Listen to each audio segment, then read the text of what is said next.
YouTube, on est parti pour toutes les sorties du mois d'août qui m'intéressent et il y en a une bonne quinzaine, donc accrochez-vous. On commence donc le 2 octobre avec Victor Dixen qui va sortir son nouveau roman Absence Perdrido chez Bayard Jeunesse. Je vais vous lire le petit synopsis, comme ça sera je pense un peu plus fluide dans la compréhension. Vous y comprendrez sûrement mieux que ce que moi je résume. À chaque instant, des objets et des gens disparaissent mystérieusement. Où atterrissent les choses que l'on égare chaque jour?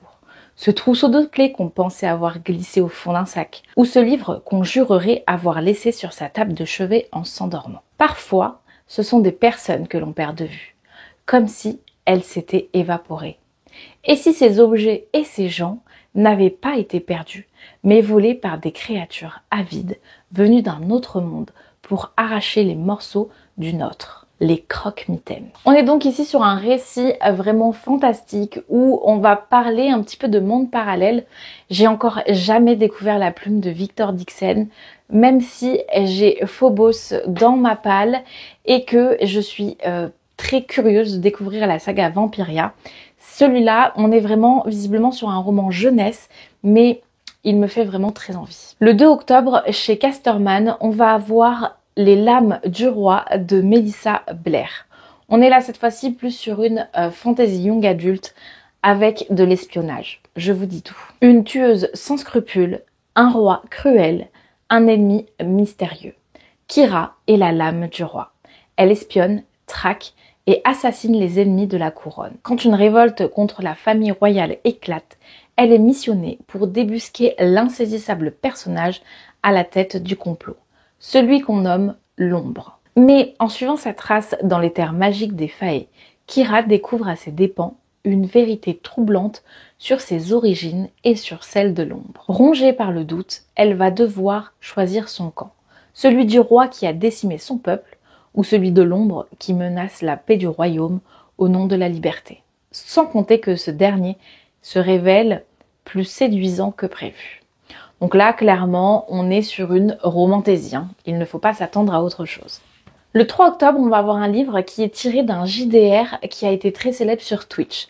J'ai fait un petit peu mes recherches, il s'avère que c'est Out There qui a été en fait écrit par un Français et il me semble qu'il a été écrit même pendant des lives Twitch. Si je dis pas de bêtises. Je sais pas, il faudrait que je me penche un petit peu plus sur le sujet. Mais là, on parle du livre Légende des mondes d'Aria de Fabien Clavel qui va sortir chez Nathan. Une jeune voleuse, un riche séducteur, une sorcière animée par la vengeance et un guerrier du Nord qui rêve d'être un érudit sont condamnés aux galères après avoir tenté de s'évader des geôles de la cité d'Aria. À la suite d'un naufrage, ils échouent sur l'île d'Esperanza. Enrôlés par des pirates, une mystérieuse rune trouvée sur un automate créé par un mage d'Aria les met sur la piste d'une terrible malédiction. Là, je sens clairement l'inspiration jeu de rôle puisque c'est vrai qu'on va avoir 4 protagonistes qui forment à eux 4 en fait l'équipe parfaite, l'équipe équilibrée pour un jeu de rôle. Et donc, moi qui suis très habituée à jouer au jeu de rôle, je pense qu'il pourrait faire écho en moi. Le livre est annoncé comme étant une trilogie et elle sera complétée visiblement en 1 an. Si c'est bien en tout cas ce que j'ai compris dans le synopsis. Il devait sortir début octobre, je crois le 2 ou le 3. Il a été reporté au 9. On parle bien évidemment du Nombre sous la braise de Sabaa et Tahir aux éditions Big Bang. Dans un monde où l'armée a pris le pouvoir, l'obscurantisme domine, mais 2 adolescents vont s'unir pour tenter de renverser ceux qui ont imposé ce règne de la force. Autrefois, le royaume était savant et cultivé. Il était partagé entre les Cholars, ceux qui détiennent le savoir, et les Martials, les soldats qui tirent leur puissance d'une force brute. Jusqu'au jour où les Martials ont pris violemment le dessus et écrasé les Cholars. Désormais, quiconque est retrouvé avec un livre ou en train d'écrire risque la prison ou la mort. Le royaume a sombré dans l'obscurantisme et les Cholars ont peu à peu oublié leurs connaissances. Laïa, une Cholar de 16 ans, voit sa famille assassinée car son frère, qui détenait un carnet mystérieux, est accusé de trahison. Pour venger sa famille et empêcher que son frère soit exécuté, Laïa rejoint la résistance. Celle-ci l'envoie en mission d'espionnage dans l'école militaire de Badcliff qui forme l'élite de l'armée, où elle devient vite l'esclave de la terrible directrice.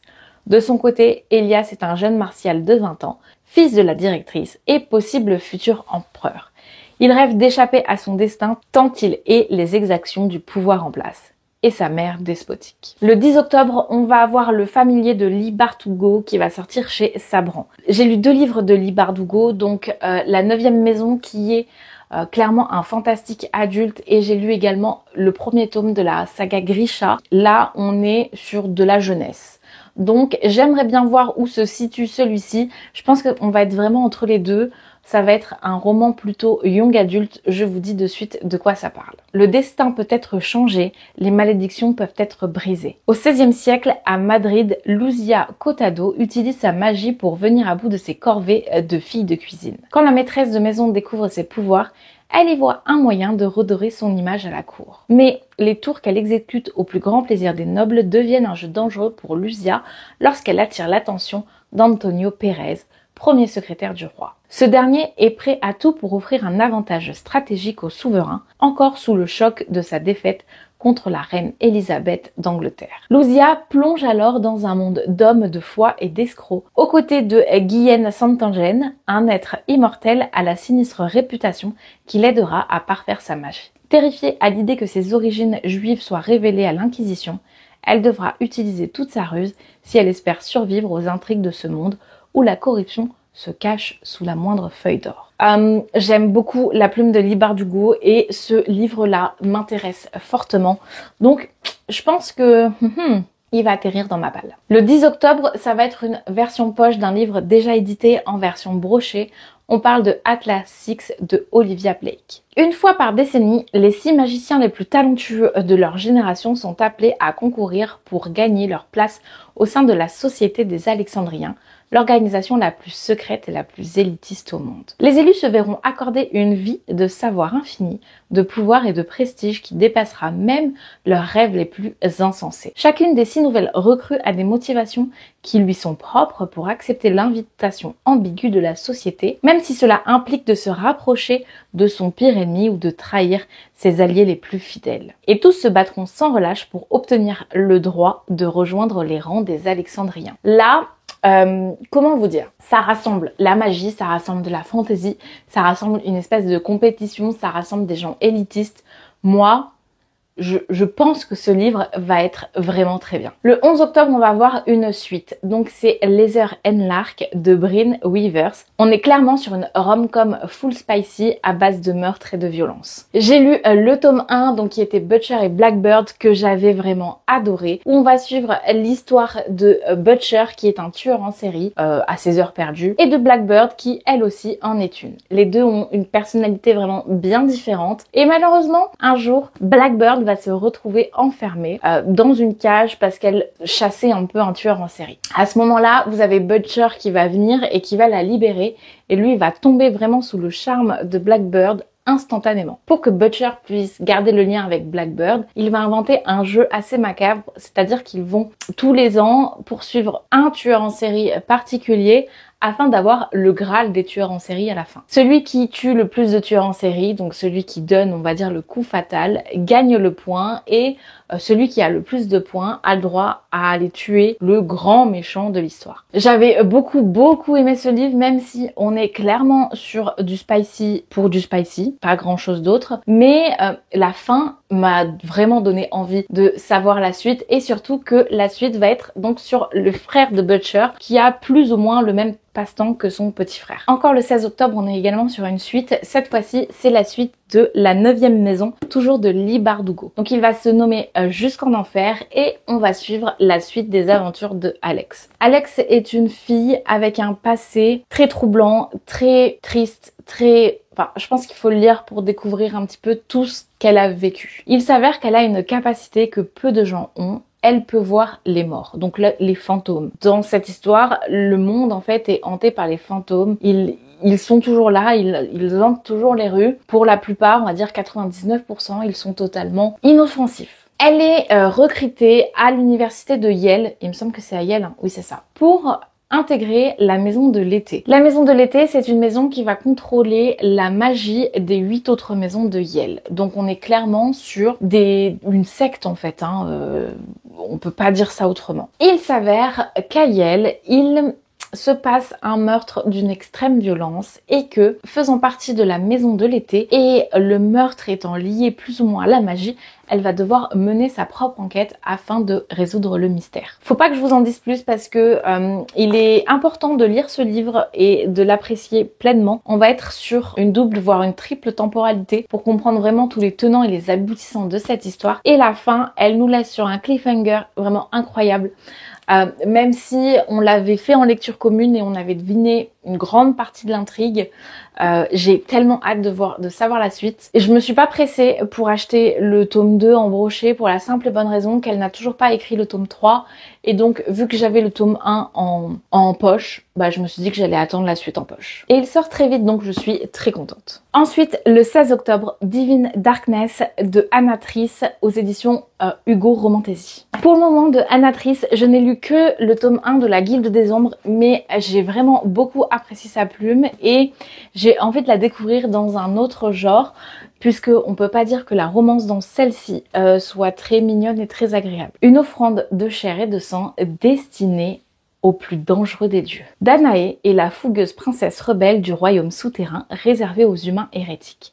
Sous les florissantes contrées régies par les Phaedra, des puissantes divinités aussi vénérées que redoutées. Sun, dieu de la lumière, décide de se marier. Contre toute attente, il choisit pour épouse Danae. Or, son frère ennemi Night, dieu des ténèbres, vient contrarier ce projet en séquestrant sa fiancée dans une effusion de violence. Night pose à sa captive un ultimatum visant à déclencher une guerre contre Sun. Pour éviter la destruction de son peuple par les dieux, la jeune femme accepte de jouer son rôle de maîtresse en public et d'intégrer la cour impitoyable des elfes de nuit, vampires et loups-garous qu'il dirige d'une poigne de fer. Au cœur du royaume obscur qui respire le mystère et le vice, auprès d'un Phaedra cruel dont les ténèbres divines la fascinent à son insu, Danae devra affûter son instinct de survie, son courage, ainsi que toutes les armes à sa portée. On devine un petit peu qu'est-ce qui va se passer entre ce fameux Night et cette fameuse Danae. On est sur un world building très inspiré de ce qu'on connaît déjà, on va pas se mentir, mais j'ai envie de voir un petit peu qu'est-ce que Anatrice peut donner dans ce genre-là. Corrigan prend de plus en plus de place dans ma bibliothèque et tous les mois j'ai au moins 1 ou 2 romans qui m'intéressent particulièrement. Cette fois-ci c'est Darkless qui sortira le 16 octobre de Eileima Decker où on est clairement sur une dark romantasy. Dans un monde où les humains et démons cohabitent, Rosalia voulait simplement changer de travail, se sortir de cette misère financière. Mais sans le vouloir, elle vola une chose très précieuse appartenant au démon le plus puissant de la ville, celui dont le nom fait trembler tous les humains et les démons à la tête d'un clan criminel. L'impitoyable et cruel Kael. Donc est-ce qu'elle va partir en fuite pour un petit peu essayer de s'échapper à Kael? Est-ce que Kael va direct la capturer et faire d'elle en fait sa captive? Je ne sais pas, on n'en sait pas plus. J'ai pas envie de creuser un petit peu plus sur le sujet puisque je veux vraiment apprécier le livre tel qu'il devrait l'être. Le 17 octobre, on a sûrement l'une des sorties les plus attendues de France en termes de traduction romantasy. Powerless chez Olympe, écrit par Lauren Roberts. Seuls les êtres extraordinaires ont leur place au royaume d'Ilia. Seuls ceux qui disposent d'un pouvoir ont le droit de vivre. Paedin fait partie des ordinaires, chassé et tué pour préserver la société des élites. Son existence même est un crime. Pour survivre, Paedin se prétend médium et mène une vie de voleuse dans les bas-fonds. Elle parvient à faire profil bas jusqu'au jour où elle sauve sans le savoir l'un des princes d'Ilia. Elle est alors choisie pour les épreuves de la purge, une compétition brutale pour mettre en valeur les pouvoirs des élites dont elle est entièrement dépourvue. Si les épreuves ne la tuent pas, le prince Kai le fera lui-même lorsqu'il découvrira ce qu'elle est. Il est le futur exécuteur, le bourreau des innocents, le chasseur d'ordinaire. Elle est la menace qu'il est chargé d'anéantir. Tomber amoureux est peut-être ce qui pourrait lui arriver de pire. Alors j'ai des amis celui-ci qui l'ont déjà lu en VO et qui m'ont dit que la romance et les discussions entre les deux étaient bien pimentées, bien spicy, surtout avec des petites piques. Et moi, c'est ce que je préfère dans les romances, clairement. C'est quand les deux peuvent pas se blairer et qu'ils passent leur temps un petit peu à s'insulter. Voilà. Est-ce que j'en demande plus? Non, on verra bien. J'aimerais bien en fait suivre le livre en même temps que la sortie française pour être un petit peu dans la hype avec tout le monde car c'est vraiment une sensation que j'adore, lire les livres en même temps que tout le monde, découvrir en même temps que tout le monde et pouvoir en discuter avec eux en fait à l'instant T. J'ai oublié de parler le 16 octobre de sûrement le livre que j'attends le plus depuis ce début d'année, Le trône du prisonnier de Holly Black. On est sur la suite de L'héritier trahi, donc l'histoire qui va se dérouler avec Shen. Dans les 3 premiers tomes, on va suivre l'histoire de... j'allais l'appeler Fer, mais non, elle s'appelle pas Fer. Jude. Donc dans les 3 premiers tomes, on va suivre l'histoire de Jude qui veut du pouvoir et va manigancer pour pouvoir arriver enfin sur le trône. Et dans le tome 4, on va suivre l'histoire de son petit frère adoptif, Shen. Donc lui, il a été élevé par son père, le même père que Jude, qui est très à fond dans l'armée, dans les combats. Et il a aussi été élevé en grande partie par Jude, donc il a un petit peu son côté manipulateur et complotiste. Dans celui-ci, il va retrouver Vren, donc qui est une petite fille qu'on rencontre dans les 3 premiers tomes dans la saga du peuple de l'air. Et il va l'emmener pour essayer de libérer un petit peu le royaume du joug de sa mère. Je ne vous en dis pas plus sur ce livre puisque il faut le lire, mais bon, je pense qu'avec le titre du tome 2, vous devinez un petit peu comment se finalise l'histoire. Dans celui-ci, on ne retrouve absolument pas Jude et Cardan, mais ne le lisez pas si vous n'avez pas lu déjà les 3 premiers tomes puisqu'il y a énormément de références à ce qui s'est passé dans les 3 premiers tomes et vous risquez d'être un petit peu perdu. Et ce qui est sûr, c'est vu comment ça se finit, on va retrouver Jude et Cardan à la fin et on va les retrouver dans le tome 2 de cette... Je crois que c'est une duologie, mais je sais plus. Mais c'est le 5e tome de la saga du peuple de l'air, en tout cas.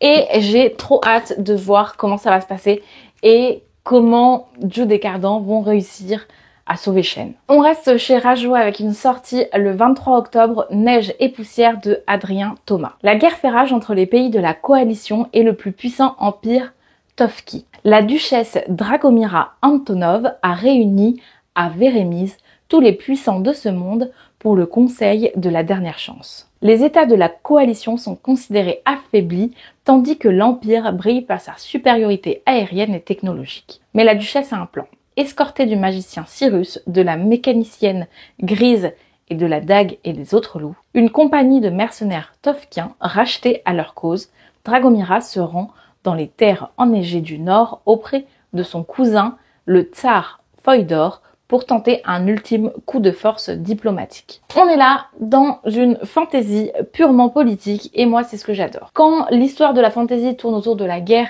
et des manigances et des complots pour essayer de s'en sortir alors que techniquement c'est pas sur eux qu'on mettrait notre pièce. Et enfin, la dernière sortie qui m'intéresse est encore une fois chez Corrigan, Le temps de l'acier de Sarah Rees Brennan. Alors qu'elle se bat contre une grave maladie, Rae ne trouve que du réconfort lorsque sa sœur lui fait la lecture de son roman préféré de fantasy. Un jour, sachant qu'elle va bientôt mourir, on lui propose un marché. Elle pourra continuer de vivre, mais dans l'univers parallèle de son livre préféré. La jeune femme se réveille alors dans un royaume en guerre, un monde de magie et de monstres, d'intrigues et de complots.